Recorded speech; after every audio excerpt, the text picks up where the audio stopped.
talk about this Kenya Jubilee initiative. Let us know why you came together and, you know, to what end. Okay, thank you very much, and we are glad to be here this morning to share with everyone about this great concept. Kenya will end 50 years of independence at the end of this year and of next year. Mm-hmm.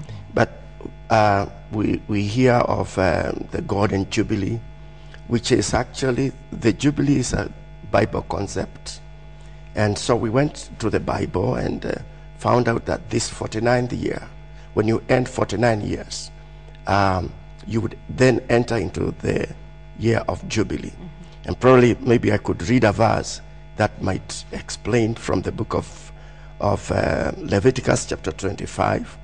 Verse 8 says, "You shall number 7 Sabbaths of years, and 7 times 7 years, which is 49 years. And those 40, then verse 9 says, "You shall cause the trumpet to sound on the 49th year," which is 7 Sabbaths of years. Mm-hmm. And God said that from that time, a number of things were to take place. One, the year was to be hallowed and become a holy year. And everybody would rest that year. They would not plant their shambas, and everybody would take rest. All the slaves would be set free, and all the debts people would be released from their debts, and it would be a time of great adjustment. So we felt as a nation, because God doesn't say anything that doesn't have implications and that doesn't have consequences. So there are consequences that come with observing the Jubilee, because He had taught the children of Israel, if they would observe the Jubilee, then they would be blessed of Him. And when we looked at what was happening in Kenya, we found that in this 49th year, because God had made a provision that in the 49th year, there would be a harvest that would be enough for 3 years.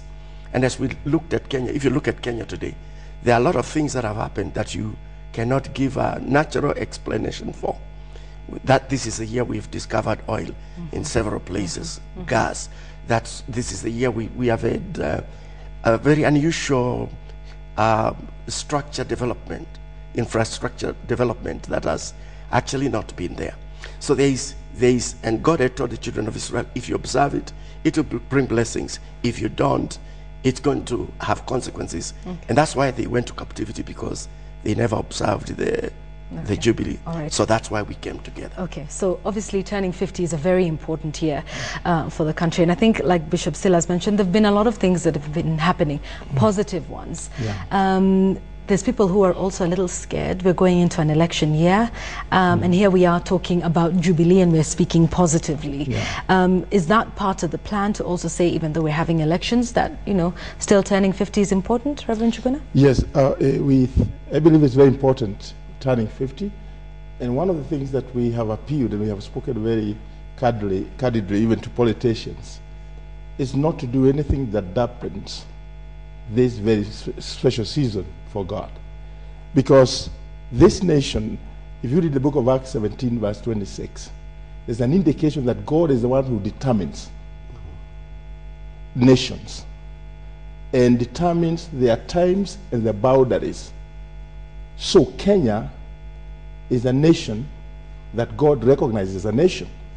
So we say that this season, one of the reasons about why we have to honor this season is because those who appreciate the season and respond responsibly, like what he has said, a year where we believe is a year of release, a year of restoration, restitution. We might discuss a few of those things.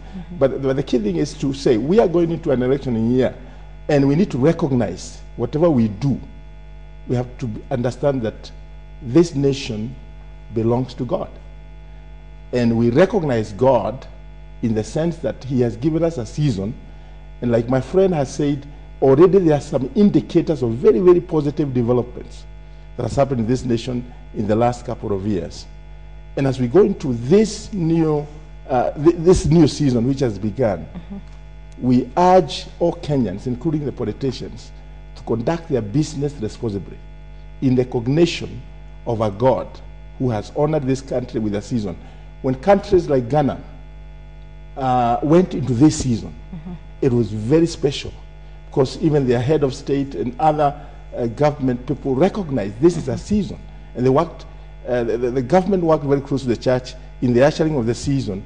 And one of the key that I've wondered all along, has our government tried to seek for debt relief at this time? Because this was the time. This is a season that if they made a passionate appeal to the Brentwood institutions, they would relieve Kenya of some of the debt. And if they did that, then Kenya, with where our economy is, can channel more support for the creation of jobs, to come up with projects with our young people and all.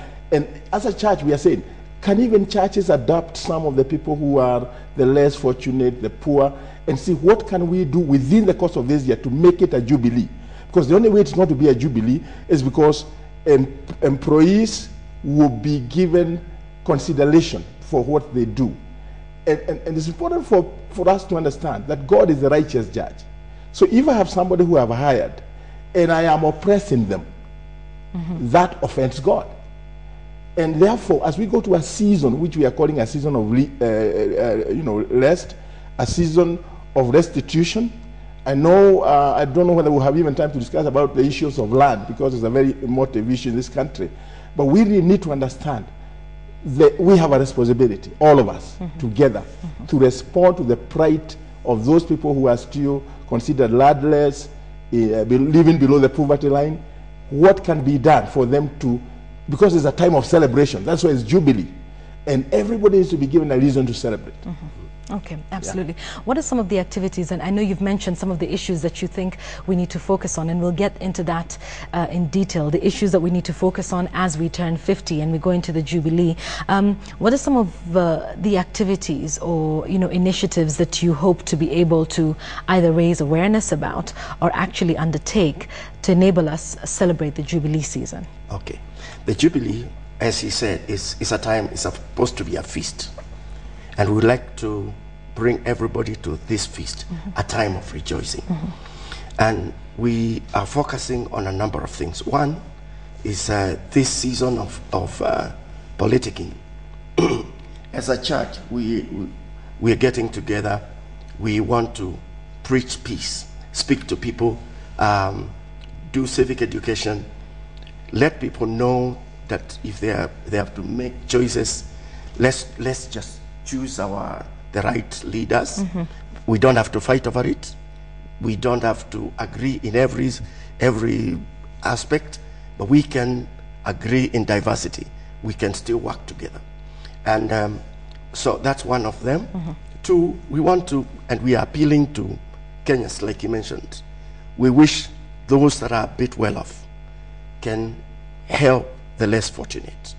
That we adopt children that are not able to go to school because they have no school fees. That we give food to those that have no food. That we are asking churches and institutions, companies like the Standard Group, they can easily adopt, say, a section of a slum or a village somewhere and try to improve their lives. Two, we want to look at the family, because there seems to be so much disorder. We are hearing of so many cases of homicide. And I don't know what has happened all of a sudden. We are saying, because it's supposed to be a time of returning. If you read the scripture, it says, everybody should return to their possession and should return to their family. So we are saying, let people return to their families. We're going to have a time for a family season where we want to appeal to men and women to go back to their families. It's called a time of returning. Let husbands return to their wives. Let wives return to their husbands. Let children return to their families. Let's return. So we have the issue of the family, where we're saying, let people return. Three, we are also looking at the issue of the belief system, the way people think. Because as a man thinks, so easy. Yeah. Some of the poverty we have in this country is actually not real. It's in the mind. Some people, whatever you do to them, they can never change. So we need to, we are planning to begin ways of educating and trying to change the minds of the people so that they can think right. And because if they think right, they will act right. We are concerned about the state of the society because, and that's where we are also we're going to make very special appeal to the media, because the society will go the way the media will display. And we are seeing a lot of lack of integrity in this nation. We see leaders that will speak this way, they will act different. People, we in the church have not been left out. But we're saying, let's return to what we are supposed to be. Let's be people of integrity. Let our children see that they are being brought up by people of integrity, because if we continue this way, we shall have no society. Okay, all right. When we take a look at the church, and you've mentioned the roles, and we've taken a look at all the various spheres of society, we're seeing a lot of homicide, like you mentioned, in the families, and also in the church. A lot of people would tend to say the church is quite fragmented. They're unable to speak with one voice on certain issues, on political issues, on issues of post-election violence, the economy, security. And there was once upon a time in this country when, you know, the church was a very strong force and kept the government in check. What would you say about the role of the church now, first of all, in society in general, and then of course in also helping in our spheres of leadership? I believe the church has a responsibility to respond to the challenges of the people of this country. And since the church doesn't have to show a lot of special interest so that we are divided, because one of the things we need to recognize, I pastor a congregation, and I must understand in that congregation, I'll have people from every party. But I must state clearly, and we do tell our people, there is no party that is holy. Okay? These are political parties. I like that. But the church is supposed to uphold values. And I'm saying, even to the people, when we go into this election, I'm not so concerned about the issues of parties, that I'm concerned about the individuals. Because in every party, there'll be people who may not be up to date in terms of what their values are. Right. And I should not be so blind. One of the things that has hurt this country is when people have thought they have to go to politics, and it has to be that, you know, if you're picking this candidate here, even those who are down there, no matter who they are, I wish we get out of that, because the key thing is that those people who hold political positions are people, and they have to be judged by way of values. So what we are saying as a church, I cannot stand in the congregation and tell people, I want you to go to the Jubilee Alliance, or I want you to go to the code. I can't do that. That's what the church was accused of in 2007. No, we don't have to do that. What we have to do, though, is to talk about values. What are some of the values we hold dear to ourselves? And let that inform the decisions of people. And we must also urge the politicians to recognize there is a God in heaven who people should fear. Because whatever we do, we need to recognize we are accountable to him. And I would that even those who are aspiring for the various positions, that they are taking time to pray and urge their supporters, hey, listen, the country is bigger than I am. So no matter what happens, because by the end of the day, we will go and cast votes. And whoever wins should be congratulated. Okay. Whoever loses should concede defeat. And the country goes on. Absolutely. There's always another chance. Okay. But we cannot divide Kenyans. I cannot stand in my pulpit and say something, because again, I have people from all these parties, and I have to remain as their pastor during and before and after. Yeah, and after the election. I don't want anybody to go away and say, and so I'm going to be, I've made a very, very conscious decision. I'm going to be very careful, but I will not shy away from saying, let us look for values. Okay. Yes. So that's one way of doing it, that the church should be preaching values. Yes. Could I add something too? Absolutely. You talked about the church being quiet. Yes. But actually, the church is still, well, we've had a few characters and some negative things. But there's a lot of good that the church is doing.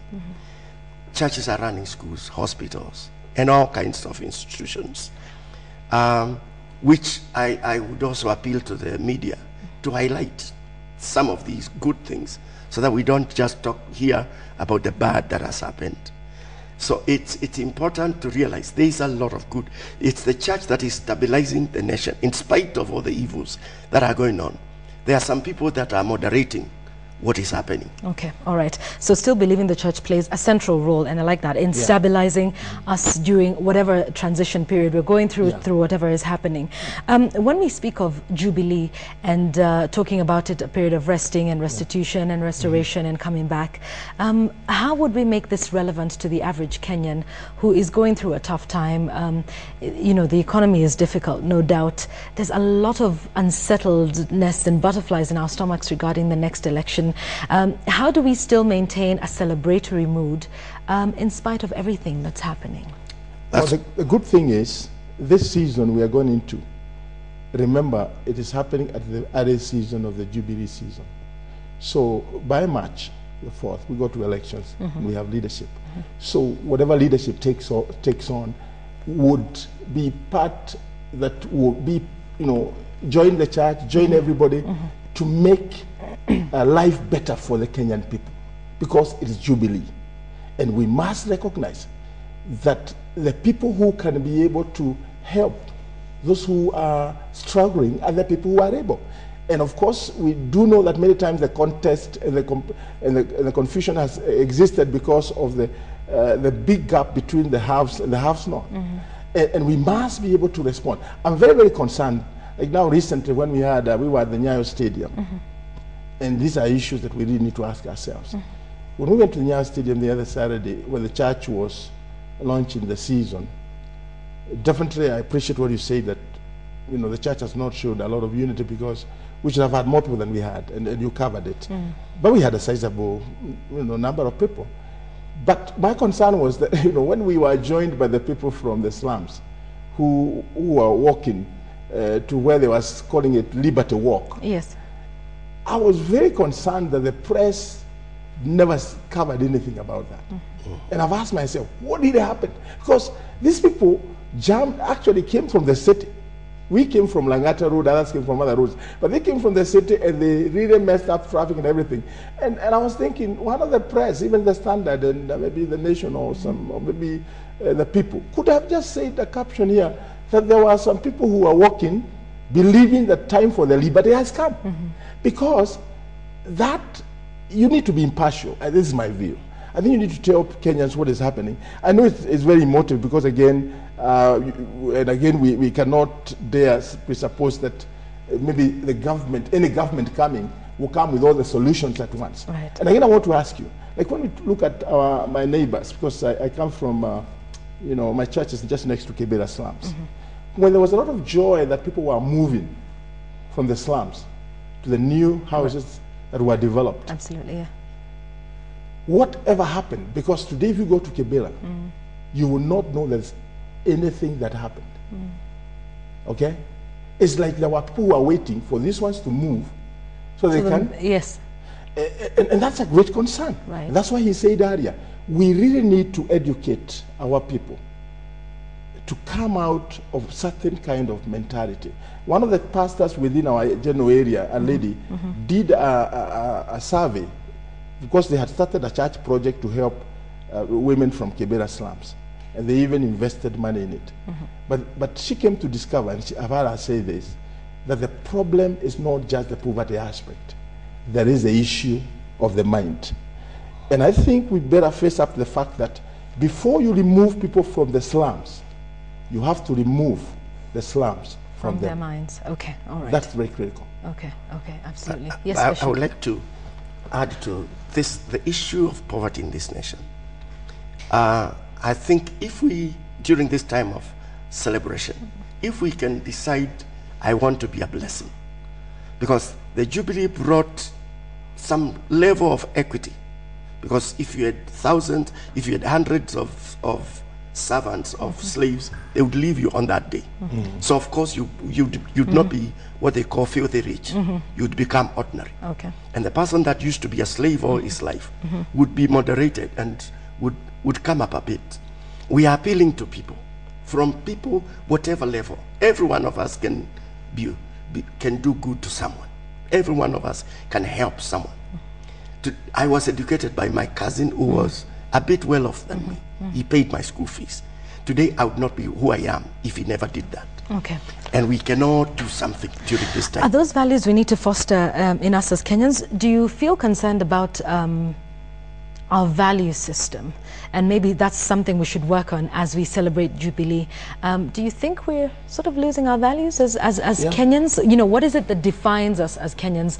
Because when you go to Uganda or Tanzania, they have quite a different view than the one we have of ourselves. Right. But what are the key values that perhaps you think we need to try and inculcate in ourselves as we celebrate Jubilee? I think as we celebrate Jubilee, one, we need to help people understand that life is about relationships, developing meaningful relationships and responding to the plight of those who could not be as blessed as you are, and not to feel like, well, I worked so hard, so I'm going to enjoy this. It's all mine.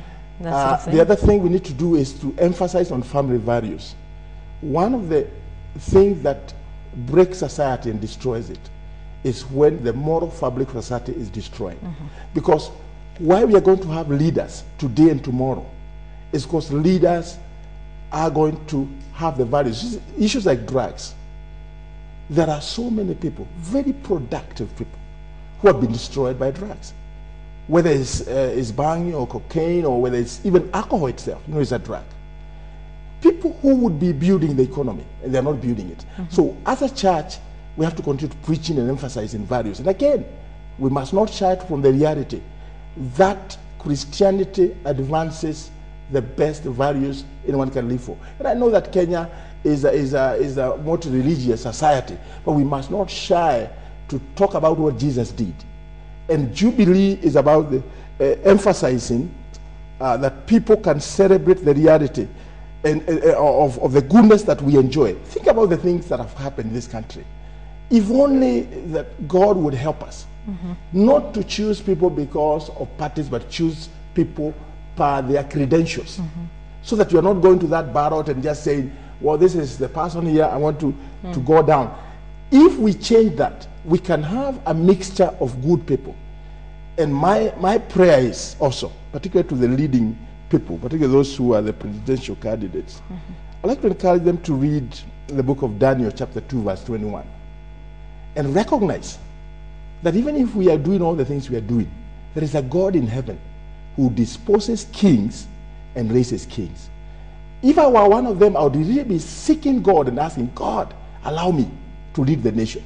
Because without the endorsement of God, that house in the hill, you will continue to be a visitor, but not a resident. It is a reality, yes. It is Bible, and we must start by what the Bible says. Okay, all right. The activities... Could I add yes, something there? Yes.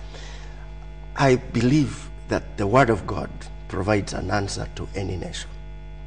The Bible says sin is a reproach to any people. And as people, as the nation of Kenya, Jubilee is about returning. It took place on the Day of Atonement, the day people were reconciled to God. And my appeal to Kenyans, to our leaders, is that we return to God. The other appeal I would make is the leaders who are Christians, who claim Christianity, should stand with Christian standards and morals, so that we have a society that has a moral fabric. Okay, absolutely. What activities can we expect from the Jubilee initiative? What do we expect to see happening, and how can we engage with the initiative so that we can be a part of this Jubilee season? Well, let me say we have already opened a bank account for Incorporated Bank to mobilize funds. And these funds will be clearly audited. They're not coming to benefit, and we can say without fear of contradiction, this gentleman who is the chair, I've known him for years. I've known him to be somebody who can not be straight. I don't know why they entrusted me to keep their money, but one of the reasons I think they trusted me with the money because they know I will not eat their money, because I can't consider to be someone who is struggling to get what I can get there. I think God has been gracious to me. But what I'm saying is this: everybody can support, and I wish we had that information to go here so that people can start writing checks to the initiative so that we can mobilize. Because what we want to do, we don't know what the government will do, but we'll keep pushing the government. Whichever government comes, please, we cannot ignore the poor people. They are Kenyans.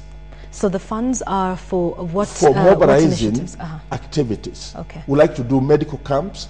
Would like to do relief missions. Would like to respond. Sometimes weather comes and sweeps people's houses and they are left displaced. We need to have funds that the initiative can move quickly and take blankets, take food.